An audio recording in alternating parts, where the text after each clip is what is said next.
우리는 맥주감사주의를 맞이하면서 하늘 위의 새를 보며 첫 번째, 염려하지 마십시오. 두 번째, 염려하는 대신 생각하십시오.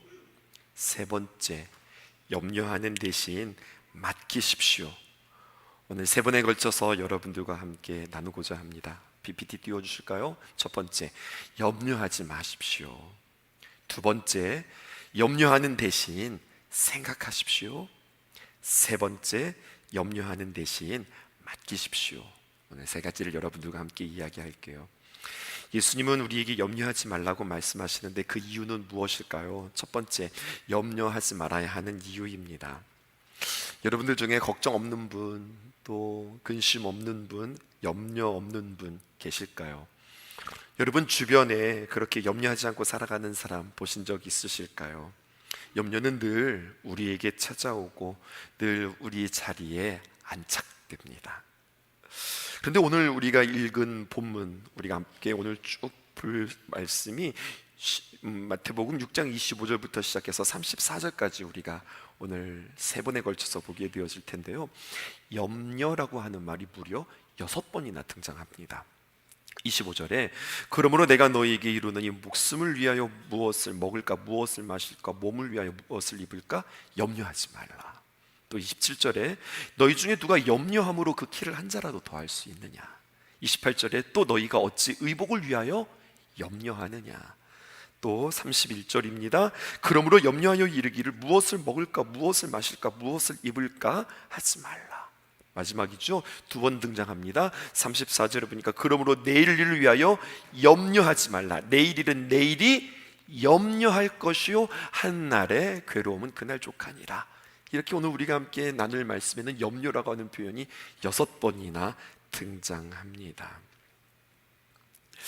염려의 특징이 있다고 우리에게 이야기해주고 있어요. 그것은 무엇인가? 그것은 우리에게 불필요한 것이다, 이렇게 이야기해줘요.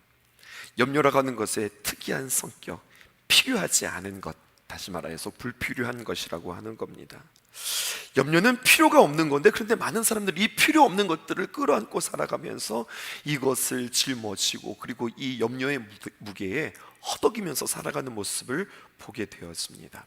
예수님의 말씀을 보실까요? 27절에 너희 중에 누가 염려함으로 그 키를 한 자라도 더할 수 있겠느냐? 이렇게 묻고 계세요. 너희 키를 네가 염려해서 1cm라도 더 크게 할 수 있느냐? 걱정하는 우리에게, 염려하는 우리에게 주님께서 다시 한번 우리에게 반문하시는 거죠. 둘째 아이가 아침에 일어나서 저에게 이야기합니다. 아빠 큰일 났어요. 그래서 왜, 뭐가 큰일 났어? 자고 일어나면 키가 커 있고 자고 일어나면 키가 커 있고 자꾸만 커요. 나는 크고 싶지 않은데 자꾸만 커요. 그래서 큰일 났어요. 이렇게 이야기하는 거예요.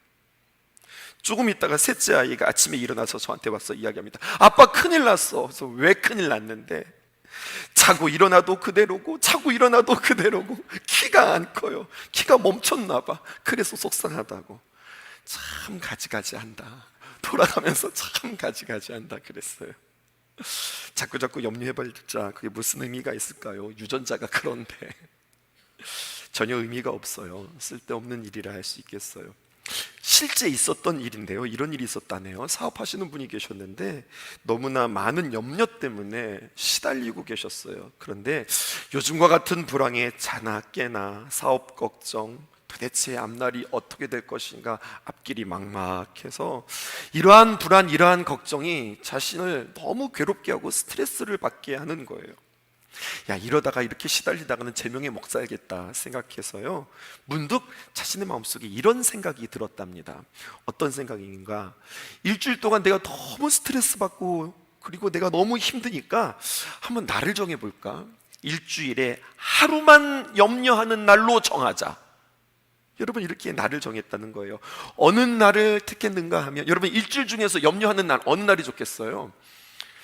이 사람은 이렇게 선택했대요. 일주일의 반이 해당되어지는 수요일에 염려하자. 수요일은 염려하는 날, 이렇게 정했다고 하는 거죠. 그래서 조그만 바스켓 하나를 준비하고 염려 바스켓, 염려 상자를 하나 넣어놓고 생각날 때마다, 걱정거리가 있을 때마다 얼른 메모해가지고 던져놓고, 얼른 메모해서 던져놓고, 그래서 몽땅 한꺼번에 진지하게 내가 고민해야 되겠다, 내가 진지하게 걱정해야겠다. 이날은 어떤 날이냐? 수요일이다, 이렇게 생각했다는 거죠.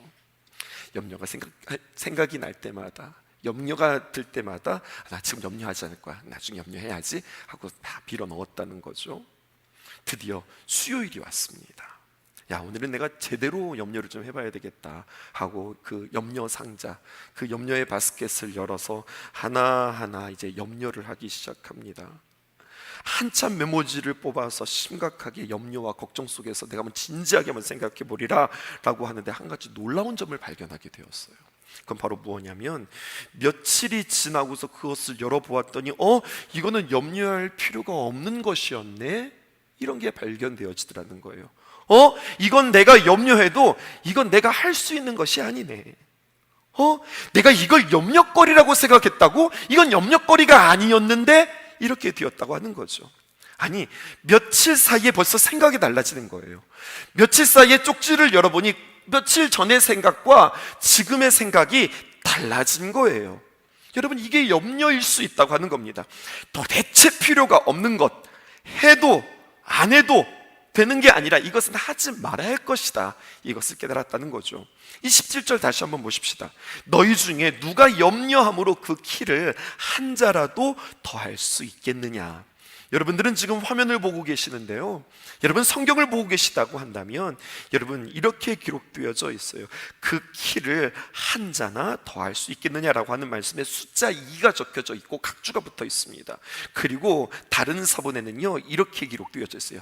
키라고 하는 것에 2번이라고 붙어져 있고, 키라고 하는 말 대신에 다른 사본에는 목숨이다, 이렇게 기록되어져 있어요. 어떤 뜻이 되는가 하면, 너희가 염려한다고 키를 1cm나 키울 수 있어? 다른 사본에는 너희들이 염려한다고 내 목숨을 1시간 더 연장할 수 있는 거야?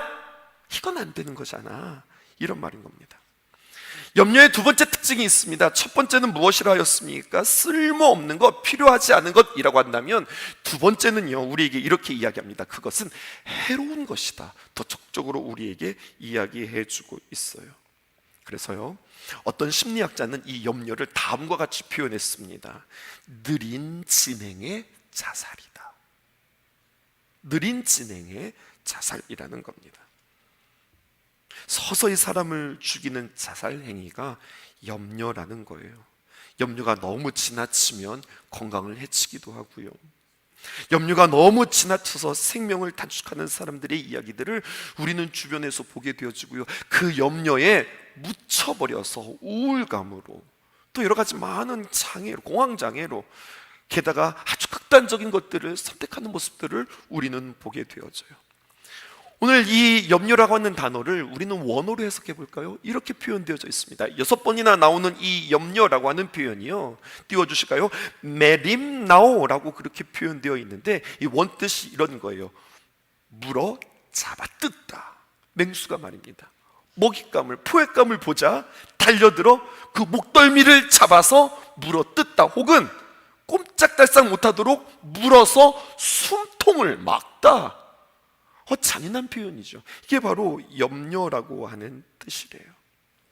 누가복음 21장 34절에 이렇게 기록되어 있습니다.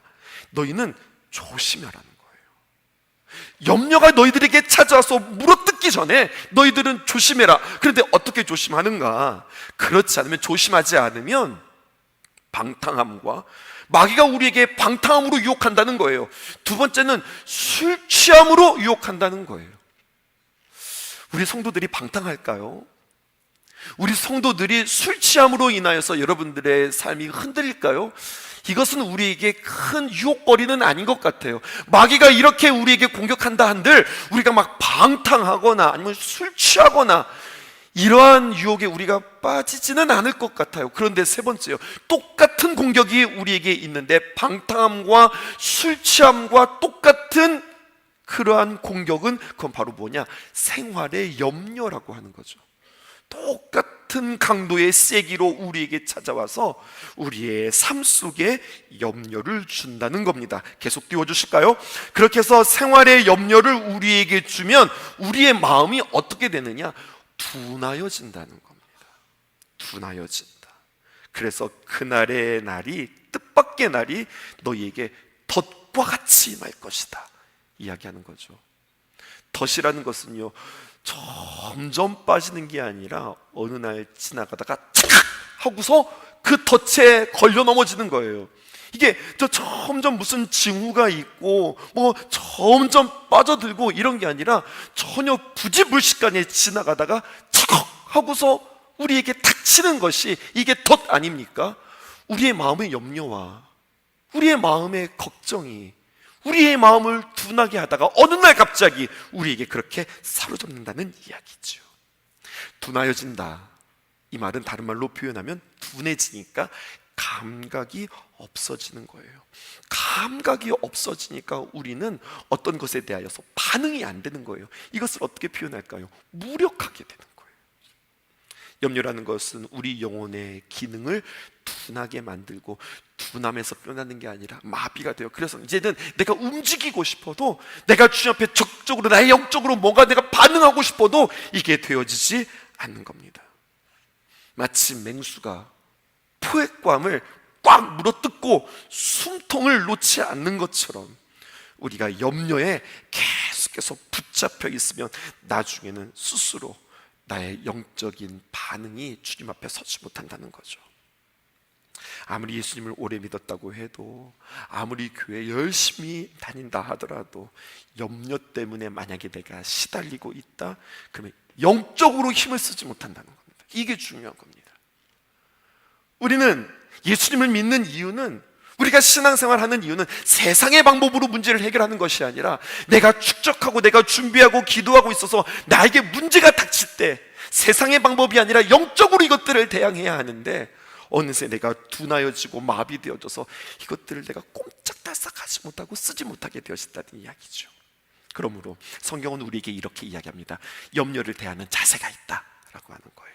34절 볼까요? 그러므로 내일 일을 위하여서 염려하지 말라. 내일 일은 내일이 염려할 것이요 한 날의 괴로움은 그날 족하니라. 유진 피터슨 목사님은 이 말씀을요 아주 탁월하게 번역했습니다. 이렇게 표현했어요. 하나님께서 내일 위하여 염려하지 말라라고 한 이 말은 하나님께서 지금 하고 계신 일에 대하여서 온전히 집중하라는 겁니다. 내일 있을지 없을지도 모르는 일로 흔들리지 말라, 동요하지 말라. 어떤 어려운 일이 닥쳐도 막상 그때가 되면 하나님께서 감당하는 힘을 주실 것이다. 우리에게 이렇게 이야기하는 거예요. 멋진 말씀이죠. 우리에게 필요한 것은 지금 염려하는 게 우리에게 필요한 것이 아니라, 여러분 뭐라고 이야기합니까? 살아낼 수 있는 방법, 염려를 대하는 우리들의 자세, 뭐라고 이야기하고 있어요? 34절 다시 우리 본문으로 띄워주실까요? 내일 위하여 염려하지 말라. 내일 일은 내일이 염려할 것이요 한 날의 괴로움은 그날 족하니라. 염려를 대하는 자세, 그것은 바로 무엇이냐면 오늘을 살리, 오늘을 살리, 오늘 일에 집중하는 것. 그리고 우리들이 염려할 때가 되면 하나님께서 그것들을 감당할 힘을 주신다.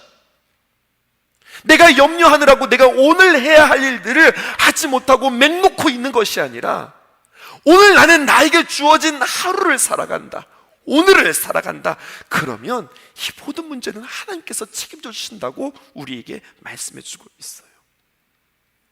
샴푸라고 하는 글이 있어요. 이런 글입니다.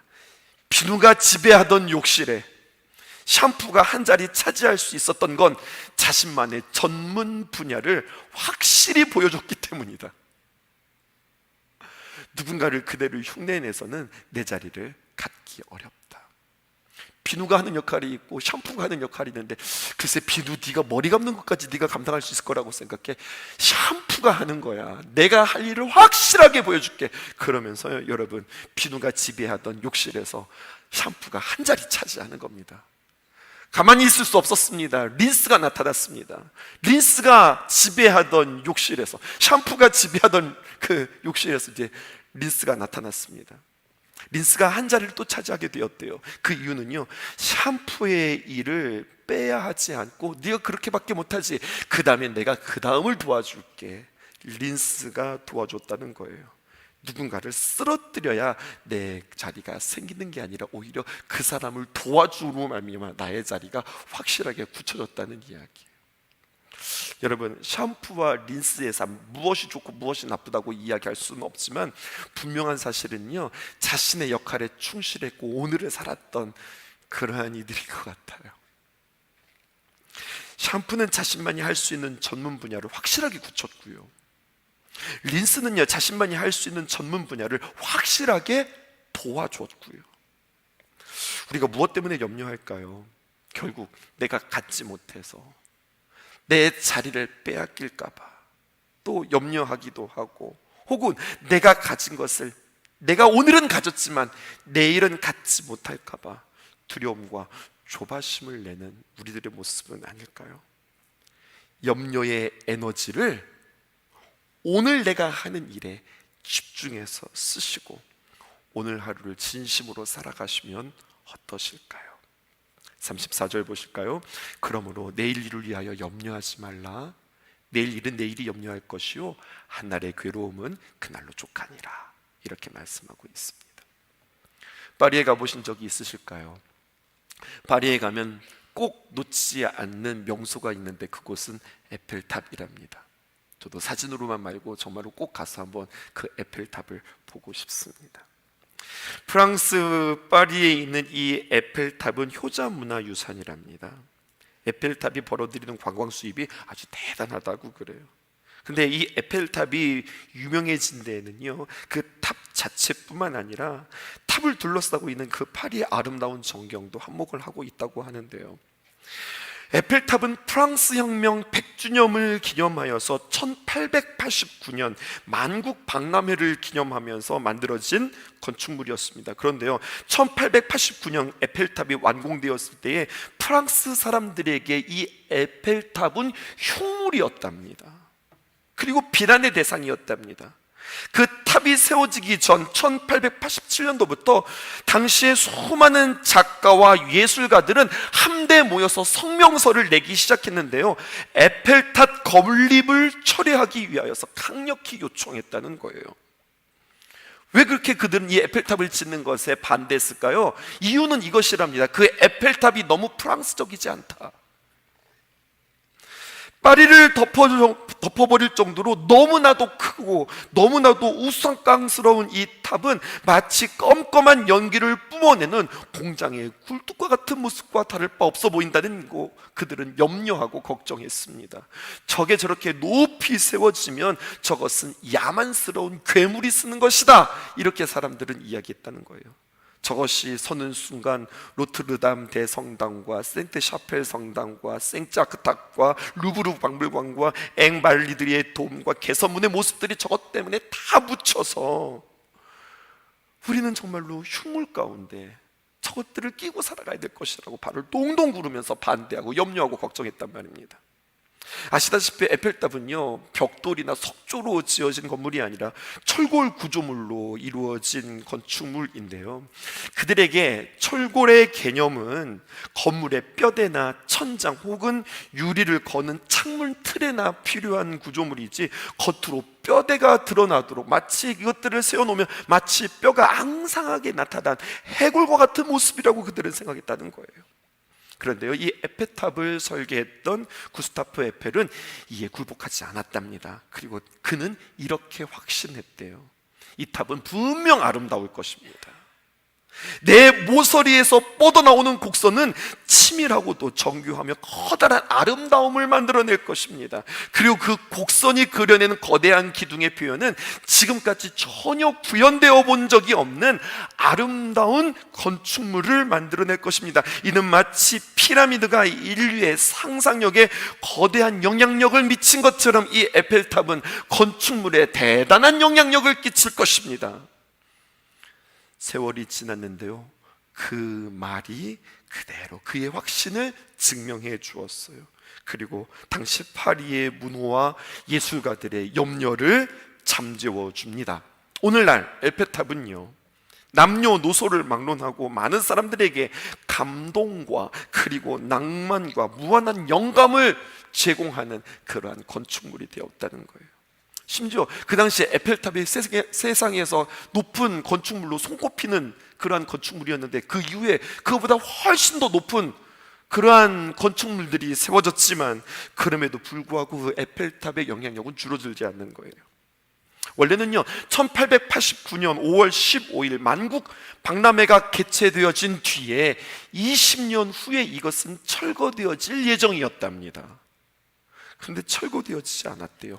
그 이유가 있는데, 어느 날 파리가 발전하면서 송신탑을 찾는데, 파리 중심의 높은 탑의 송신탑이 무엇이 좋을까?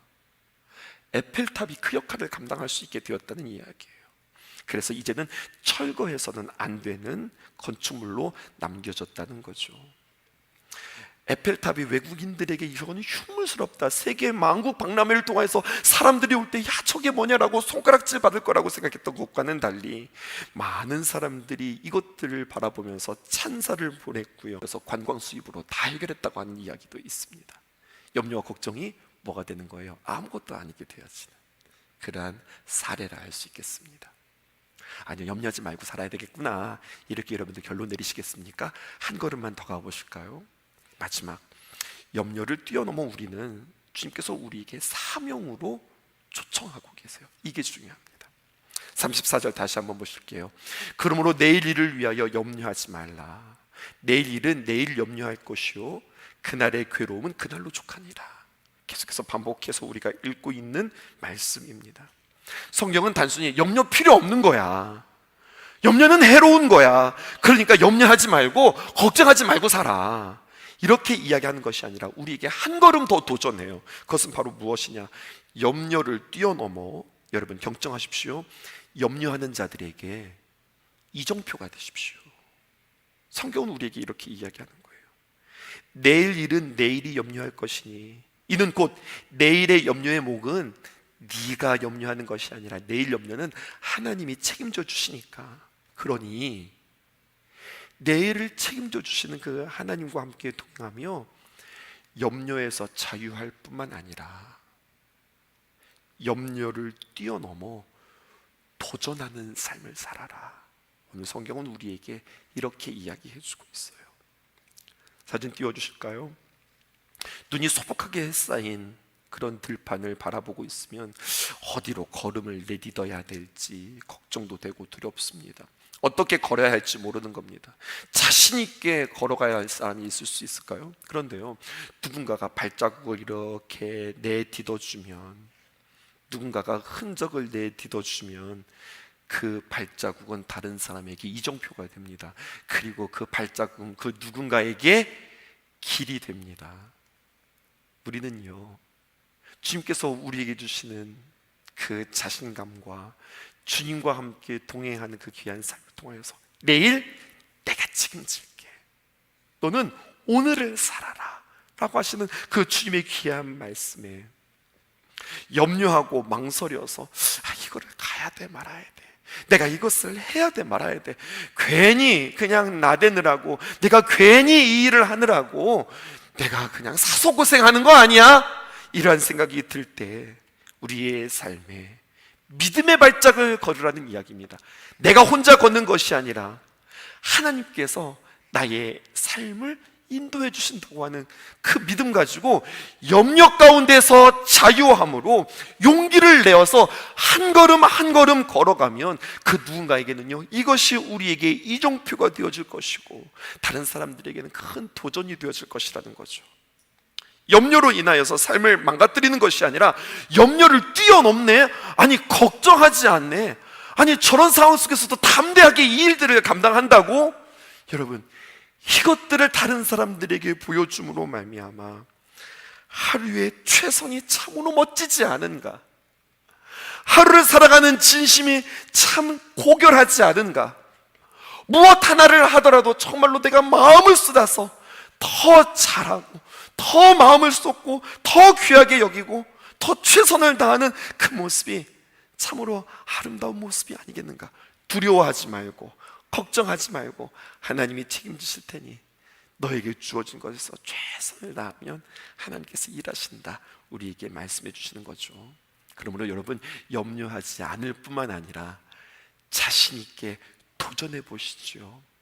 하던 대로 하는 것이 아니라 새롭게 걸어 보시죠. 그런 은혜가 저 여러분들에게 있기를 주님의 이름으로 축복합니다.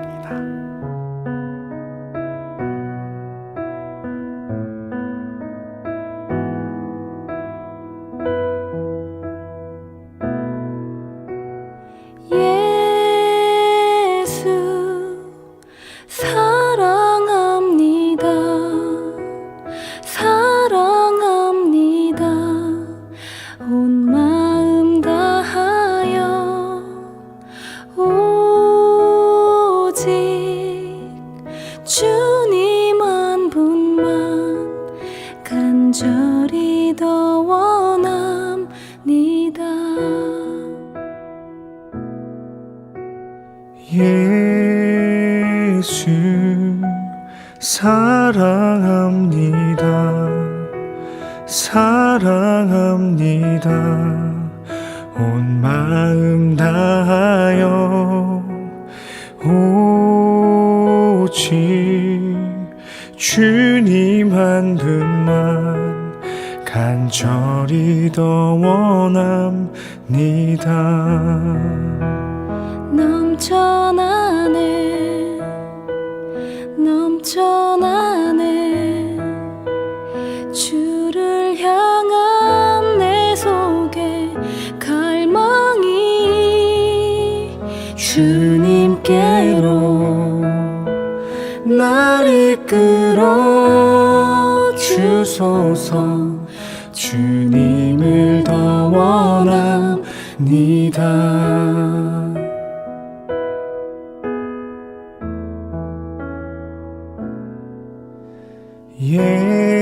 예수 사랑합니다. 사랑합니다. 온 마음 다하여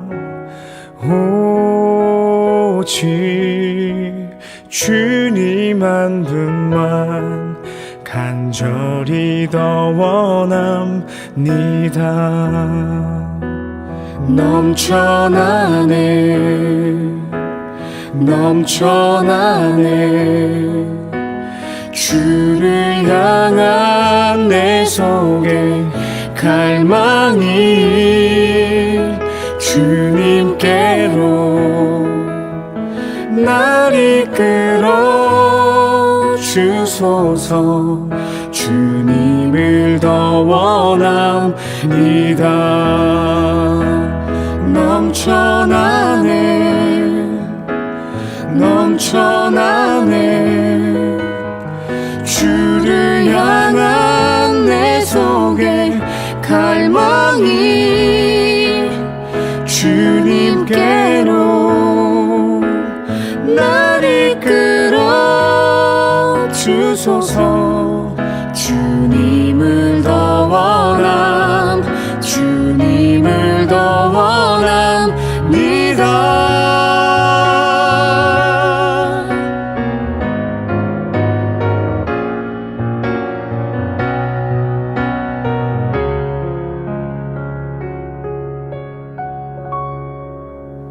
넘쳐나네 넘쳐나네 주를 향한 내 속에 갈망이 주님께로 날 이끌어 주소서. 주님을 더 원합니다. 주님을 더 원합니다. 주님을 더 원합니다.